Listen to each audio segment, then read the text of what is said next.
Shalom and welcome back to Israel with Aline. And a very warm welcome to the biblical city of Dor, a city founded by the Canaanites over 4,000 years ago, a fortified city that seemed invincible. It even managed to resist the conquest of Joshua and the 12 tribes of Israel. Something was produced here that was worth much more than gold. This city was so important that the Romans called it Santa Dor, the Queen of the Seas.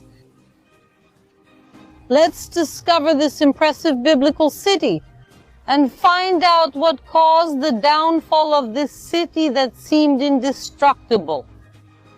So if you're ready, let's get started.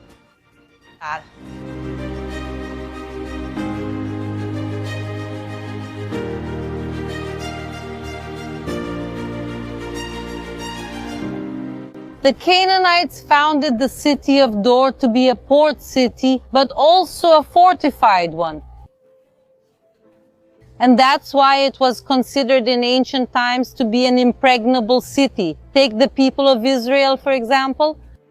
When Joshua led the people, the 12 tribes, into the promised land, they had an extremely difficult mission, which was to conquer all the cities of the promised land. And they went on conquering city after city. However, they arrive here in Dor and are not really able to conquer and take the city for themselves. Yes, Joshua manages to defeat the alliance of kings that included the king of Dor, but even after defeating the king outside the city, they are not able to conquer it. And because of that, Dor remained in the hands of other peoples for centuries. First the Canaanites, then the Sea Peoples, the Phoenicians. In other words, the city kept changing hands. And only during the time of King Solomon was it incorporated into the kingdom of Israel. King Solomon finally conquered the city and put a man named Ben Abinadab here to govern. Ben Abinadab was married to Taphath, who was one of King Solomon's daughters. So literally one of the princesses of Israel lived here. And she wasn't just any princess, folks. Taphath was especially important, especially because we actually know her name. Of all King Solomon's daughters, we only know the names of two, Taphath and Basemath. And those two were married to governors chosen by King Solomon. They were placed in political marriages. And we know that this was part of King Solomon's public policy. Also for himself, Solomon, or in Hebrew Shlomo, comes from the root of the word shalom, which means peace. He sought peace during his time, sometimes peace at any cost. And because of that, what he also did was have many political marriages. We also remember that the Bible tells us he married the daughter of the Pharaoh, Israel's historical enemy, and he did this to bring Israel closer to Egypt. That's why he also had a huge number of wives and concubines. And he continued with this public policy as well, with his daughter, Princess Taphath of Dor.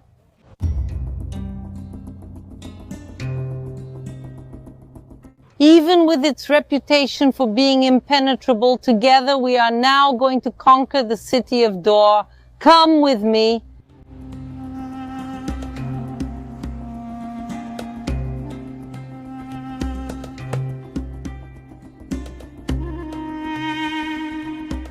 Let me show you something else. If we come here to any area, look here, an exposed area, we can see hundreds of pieces of pottery here. Look at this. We can see the pottery here. These are ancient pieces of pottery, guys. They're probably between 2,000 and 4,000 years old. And all of this is waiting for the archaeologists to arrive. So let's put it back here at the site. And it really is beautiful. Look how wonderful it is. Every little piece we managed to find. This here, By putting all the pieces together, we can reconstruct the history of this city.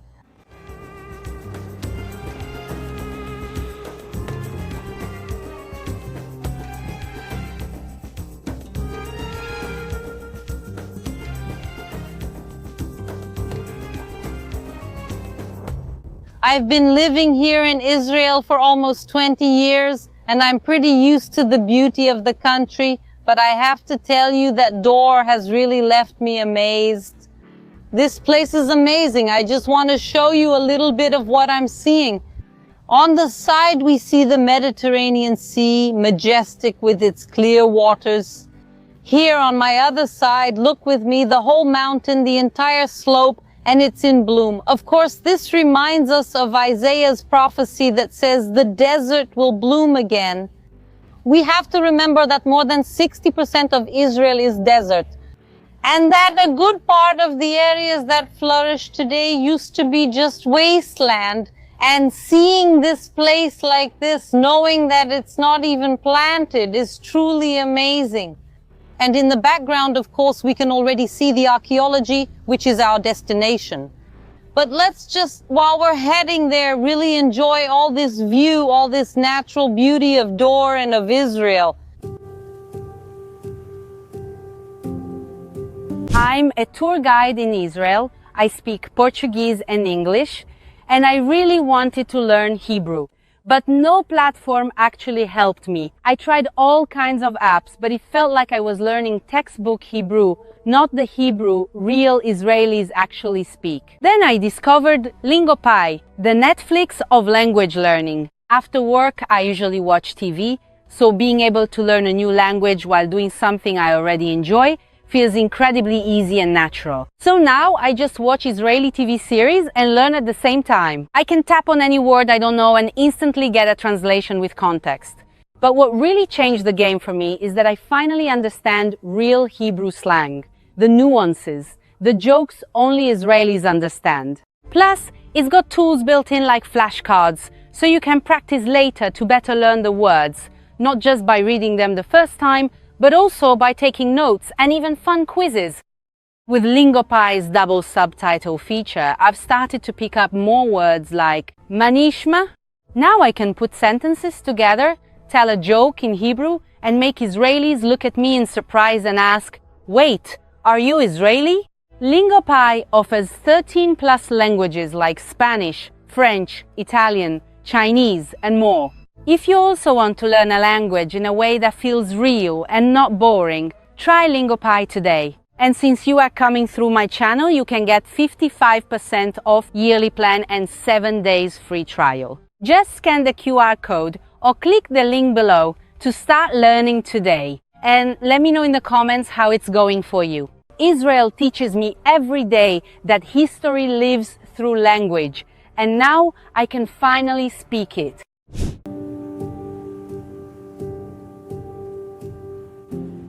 After the time of Solomon, this city came under the control of many peoples: the Assyrians, Babylonians, Persians, Greeks, and Romans.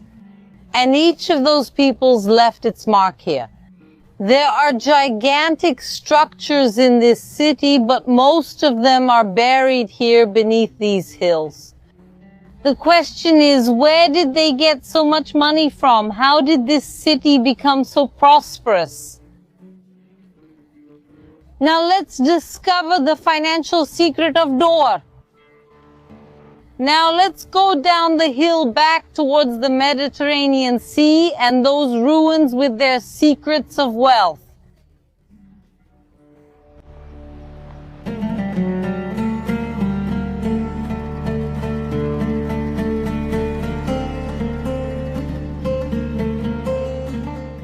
We are in front of an ancient factory.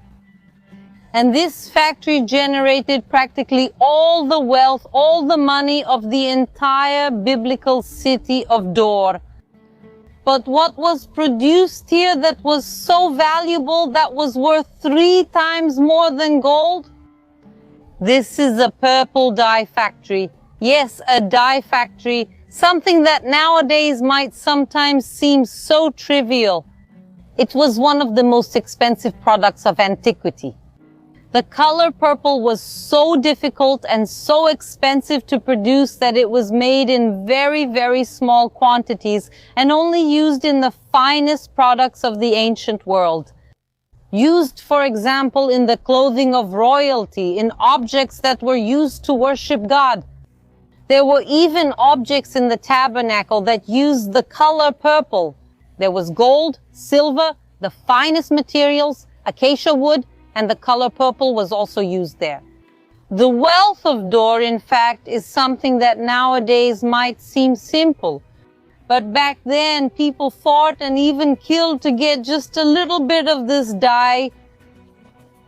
And now let's go together into the purple dye factory. Come with me. We can see that in this area, part of the wall still remains. We can see a part of this large complex. But if we keep walking, we see that most of the buildings have simply disappeared. And that's because of its location. Look, the sea is right here, and over thousands of years, the waves crashing and crashing over and over again. This causes archaeology close to the coast to usually be the first to fall into ruins. But even after thousands of years and the waves of the sea, we can clearly see the remains of this factory. But why did they build this valuable factory right by the sea? And the reason was the material that the dye was made from. The purple dye was made from mollusks. Yes, sea mollusks called murex. And these mollusks live in the sea near rocky areas, which is exactly what we have here naturally indoors. So this is a very suitable environment for breeding mollusks. But the second reason for doing it right here is a little less pleasant. Because the few purple dye factories that existed in the ancient world always had to be by the sea, but also far from the city. Because the smell that came from this production was a smell that even the ancients described as almost unbearable. So we are right by the sea, but still a little far from the center of the city of Dor, and now we are going to reach the sea together.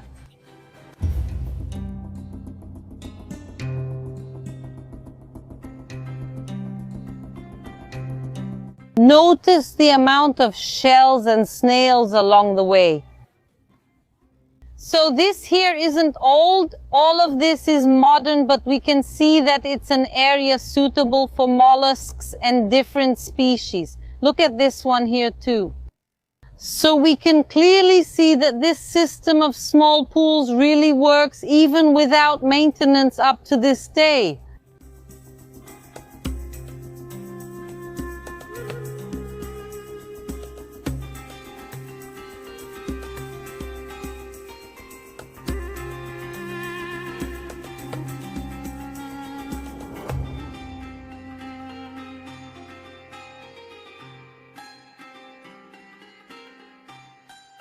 I don't know if it's possible to see at this time of day with the high tide, but this whole area behind us is like a big pool. That was the main breeding ground for murex mollusks here in Dor. And they would take a huge amount of these mollusks here to the factory. They would break the shells and extract the gland. And then this gland was fermented and then exposed to the sun. And if the process was done correctly, it would produce a color that could be blue or violet or purple. And thousands of mollusks were needed to produce a small amount of dye, and that's why it was so valuable. Because of the work and all the infrastructure needed to produce it. So at that time, in reality, the Dor mollusks were in ancient times worth much more than gold.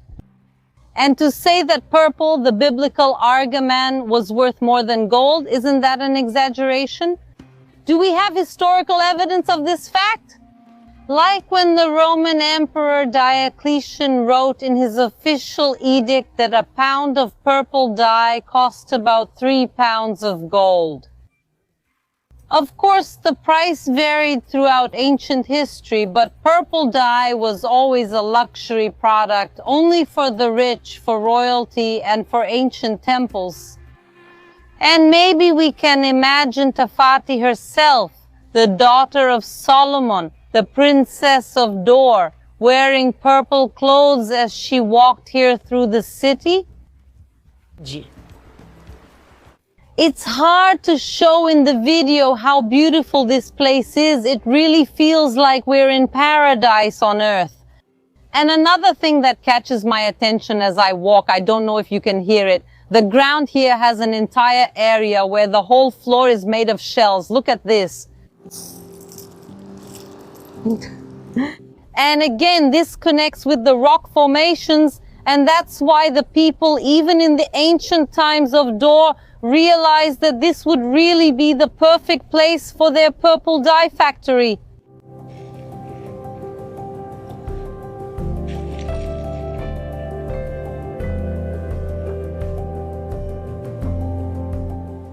When the Romans conquered the city of Dor, they expanded it even more. A good part of the buildings we're seeing are from the Roman period. And more specifically, this colossal building was a pagan temple. Because even though Dor is a biblical city, for most of its history, it was a city of worship.